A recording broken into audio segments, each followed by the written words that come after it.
Hi, fifth grade. The purpose of this video is to help you get caught up in virtual art class if you missed our live meeting during the week of October 13th through October 16th. If you are looking at our Google Classroom stream, you are going to notice that all of the September instruction has been removed. Most of that information has been moved into our new and improved virtual art classroom at the bottom of the stream. If you click on that file to open it, the first page has links to helpful information and answers to frequently asked questions. The next page has links to our monthly choice boards for each grade level. You will then find links to our monthly tips and techniques. On the next page, you will find reminders on how to take a good photograph of your artwork and a link to step-by-step instructions for how you turn in that project digitally at the end of the month. The next page is all about the monthly review, which is the second half of your assignment for the month. You can read these questions here, or you can listen to the questions by clicking on the icons that are linked to videos. The next 3 pages contain how we work with our heart, our hands, and our mind like an artist. The last page includes links to our virtual art galleries. Artwork is organized by month and by grade level. Last week in our live meeting, we took a look at the virtual art schedule for October, and we talked about your choices for how you can stay engaged in art making during this month. We talked about all of the different ways that you have to choose from and talked about the importance of writing down ideas, because then that acts as a way that you can remember things and you can plan your project. These are the highlights that you would need to remember as you are thinking about ways to make art this month. This week, I have tips and techniques that I'm going to be teaching you. These tips and techniques could be something that you include in your art project for the month, but it is not a requirement. No matter what, learning about different artists and art making techniques is a way for you to learn and grow as an artist.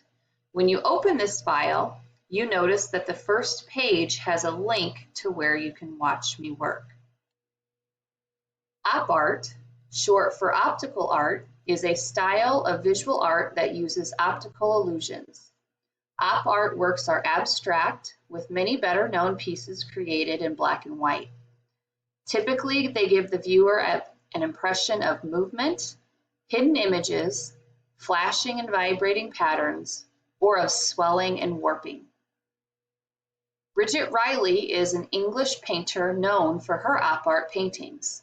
She lives and works in London. Her style developed in the 1960s and was influenced by many sources, one of which was George Seurat and his technique of pointillism. Now this next page here is just for fun, and I'm asking you, what do you see here? Do you see a series of lines and rectangles, or do you see a series of lines and circles? Next, we have the blotted line technique.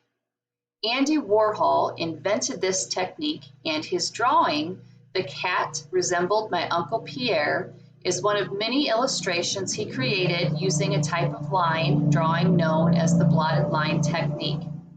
Warhol first experimented with blotted line while still in college. He continued to craft this technique in his commercial work in New York City through the 1950s. Blotted line helped Warhol to create a variety of illustrations along a similar theme. This type of production allowed him to bring multiple ideas to his clients to increase the odds that one of his drawings would be chosen for the final advertisement. Blotted line printing combines drawing with basic printmaking. Warhol began by copying a line drawing in pencil on a piece of non-absorbent paper, such as tracing paper. In my video, I used a Ziploc bag. Next, he hinged this piece of paper to a second sheet of more absorbent paper by taping their edges together on one side. With a fountain pen, Warhol inked over a small section of the drawn lines. He then transferred the ink onto the second sheet by folding along the hinge and lightly pressing or blotting the two papers together. The process resulted in the dotted, broken, and delicate lines that are a characteristic of Warhol's illustrations. Warhol often colored his blotted line drawings with watercolor dyes or applied gold leaf. Here we have the finished example of hatching and cross-hatching from my demonstration video, and the finished collage where I use the blotted line technique and other printmaking techniques and security envelope as paper. After our live instructions this week, you should be starting your art project. I am looking for a project that you spend around 45 minutes working on. That project is due by the end of the school day on Friday, October 30th. Next week's art class will be a work day. This will give you time to work on your project, to get feedback, or to share your work. I will also be assigning the Google Doc file for your project and monthly review next week for when your project is finished. So Lincoln Trail, gather up those art supplies and get started on your project for October. Please let me know if you have any questions, and I look forward to seeing you again soon.